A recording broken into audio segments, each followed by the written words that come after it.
सीधे लखनऊ ले चलते हैं। स्वच्छ वायु प्रबंधन परियोजना की लॉन्चिंग और वृक्षारोपण मुख्यमंत्री योगी आदित्यनाथ ने की।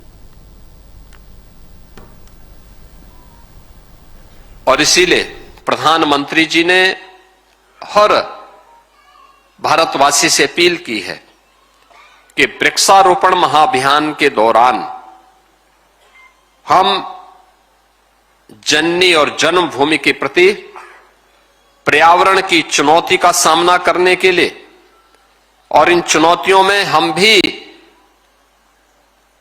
प्रकृति के साथ खड़े हैं, इस दृष्टि से उन्होंने एक पेड़ मां के नाम इस बृहद अभियान को देशवासियों को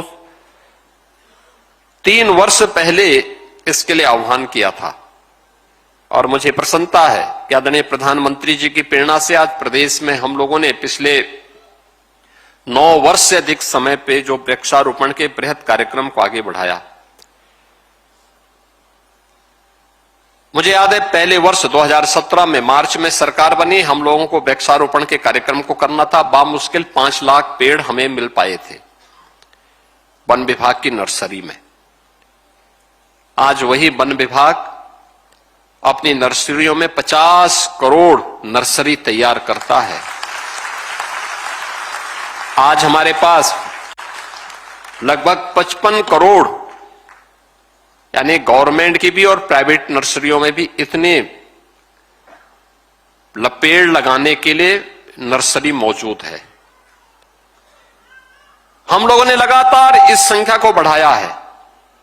आज हम 5 करोड़ वृक्षारोपण के कार्यक्रम को प्रदेश भर में लगा रहे हैं, एक पेड़ मां के नाम इस अभियान के साथ। और यह अभियान आगे बढ़ेगा। वन महोत्सव के अवसर पर जब थोड़ा बरसात हो जाएगी तो जुलाई मास में अगले महीने ही एक दिन में बड़ा अभियान चलेगा जिसमें 35 करोड़ वृक्षारोपण का कार्यक्रम, महाअभियान का कार्यक्रम एक पेड़ मां के नाम प्रदेश का हर नागरिक लगाएगा, हर व्यक्ति के नाम पर लगेगा जो अपनी मां के नाम पर एक पेड़ लगाएगा।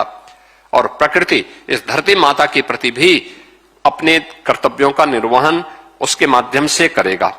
और इसीलिए इन कार्यक्रमों को आगे बढ़ाने के लिए हम लोगों ने इस अभियान को लगातार एक नई गति दी है और उसी गति को आगे बढ़ाने की दिशा से आज हम सब आपके सामने हैं।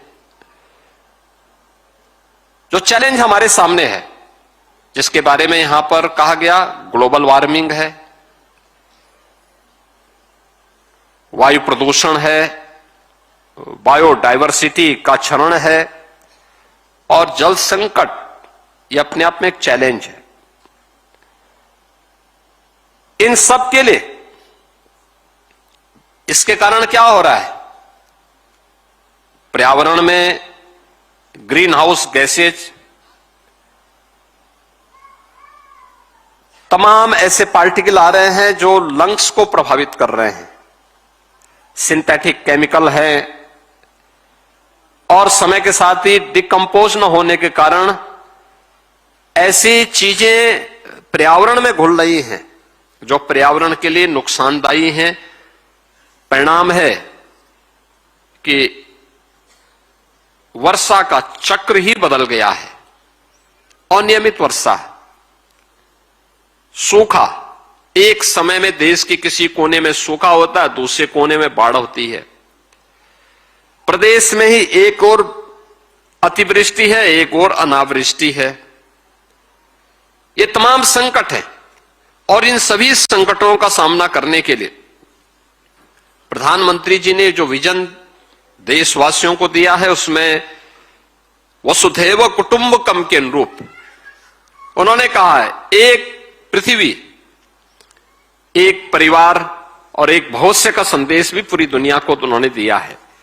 और इस अभियान के तहत हम लोग यह एक बड़े कार्यक्रम को लेकर के आगे बढ़े हैं। मैं आज के इस अवसर पर आप सबसे कहूंगा, हमने यहां पे तो वेटलैंड स्कीम के अंतर्गत यूपी ने अकेले यूपी में 100 ऐसी साइट चिन्हित की। मेरा मानना है यूपी जल संसाधन की दृष्टि से देश के समृद्धतम राज्यों में से एक है। ऐसे अनेक साइट हमारे पास मौजूद हैं। हमें उसको चिन्हित करना होगा, अवैध कब्जे से इसको मुक्त करना होगा। याद रखना, प्रकृति के लिए मनुष्य को ही जीवित नहीं रहना है, जीव सृष्टि को ही नहीं रहना है, जंतु सृष्टि को भी रखना है। और ये जैव विविधता, ये मानव सभ्यता के लिए, जीव सृष्टि के लिए अत्यंत महत्वपूर्ण है। और उस महत्वपूर्ण अभियान का एक हिस्सा हम सबको बनना है। और उसके लिए यह कार्यक्रम, आज अनेक प्रकार के जो कार्यक्रम आज यहां पर लॉन्च किए गए हैं, जिसमें हम लोगों ने एक पेड़ मां के नाम के महाअभियान का भी अभियान को शुभारंभ किया। यूपी कैंप से जुड़े हुए उस कार्यक्रम को भी यहां पर एमओयू को आगे बढ़ाने के साथ उसका लोगो, उसकी वेबसाइट, इन सबको भी यहां पे हम लोगों ने आगे बढ़ाया है।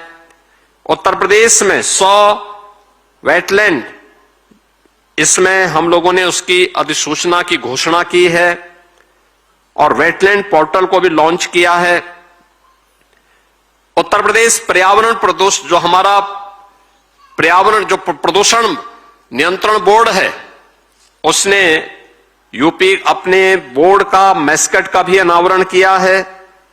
और प्रदेश के अंदर रामसर स्थलों के को लेकर के जो अभियान प्रारंभ किया था, याद करिए, आज से 9 वर्ष पहले केवल एक रामसर साइट थी। आज हमारे पास 13 ऐसे साइट उपलब्ध हो चुकी है। और ये साइट जो देश के अंदर जिन्होंने इमरजेंसी के खिलाफ शंखनाद किया था, महान स्वतंत्रता संग्राम सेनानी श्री जयप्रकाश जी के पावन जन्मभूमि से जुड़ी हुई जनपद बलिया के अंदर सुरहा ताल, ये 13वां रामसर साइट के रूप में चिन्हित हुआ है। अनेक ऐसे स्थल हैं जो हम सबके सामने हैं, जिनको हम आगे बढ़ा सकते हैं और ये सभी कार्यक्रम अच्छे ढंग से आगे बढ़ सकते हैं। अभी मुझे पिछले दिनों गोरखपुर में एक कार्यक्रम के साथ जुड़ने का अवसर प्राप्त हुआ था। वहां पे एक चिलवा ताल है, ऐसे पड़ा हुआ था। 2021 में प्रधानमंत्री जी ने गोरखपुर के बंद पड़े खाद कारखाने को प्रारंभ किया। फर्टिलाइजर का जो वहां का प्लांट था, उसमें नया प्लांट स्थापित करके उसको प्रारंभ किया। उस प्लांट को प्रारंभ करने के लिए जल की आपूर्ति कहां से होगी? लोग योजना बना रहे थे।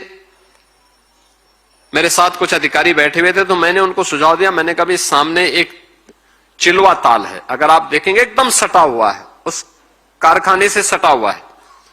मैंने कहा, अगर आप इसको थोड़ा देखेंगे और इसका संरक्षण कर लेंगे तो आपको अच्छा वाटर यहां मिल सकता है। उन्होंने उस पूरे चिलवा ताल को संरक्षित करवाया। उसमें काश्तकारों की लैंड भी थी। आज आप देख रहे होंगे गोरखपुर का फर्टिलाइजर कारखाना प्रारंभ हो चुका है और पूरी वाटर की सप्लाई जो भी हो रही है उसी चिलवा ताल से हो रही है। और न केवल प्लांट के लिए बल्कि वहां पर जो टाउनशिप बसी हुई है, जो लोग वहां काम करने वाले लोग हैं, उन लोगों के लिए भी, उसी कैंपस में एक सैनिक स्कूल है, उनके लिए भी, वहां पे एसएसबी का भी एक मुख्यालय है जो भारत नेपाल बॉर्डर पर सुरक्षा के दायित्व को और पेट्रोलिंग के दायित्व को निर्वहन करती है, उनके लिए भी जल की आपूर्ति आज उसी ताल से हो रही है। और मैं गया था वहां पे, कितना बड़ा ताल संरक्षित हो गया। शाम के समय इतना अद्भुत वातावरण था। टेम्परेचर गोरखपुर का उस दिन लगभग 45 डिग्री था। और जब 3 दिन पहले जब मैं उस शाम के समय 5 बजे के आसपास उस ताल के किनारे गया, ऐसे लगता था जैसे 35 डिग्री से कम का टेम्परेचर हो। बहुत शानदार वातावरण वहां पे था। हम भी संरक्षित कर सकते हैं।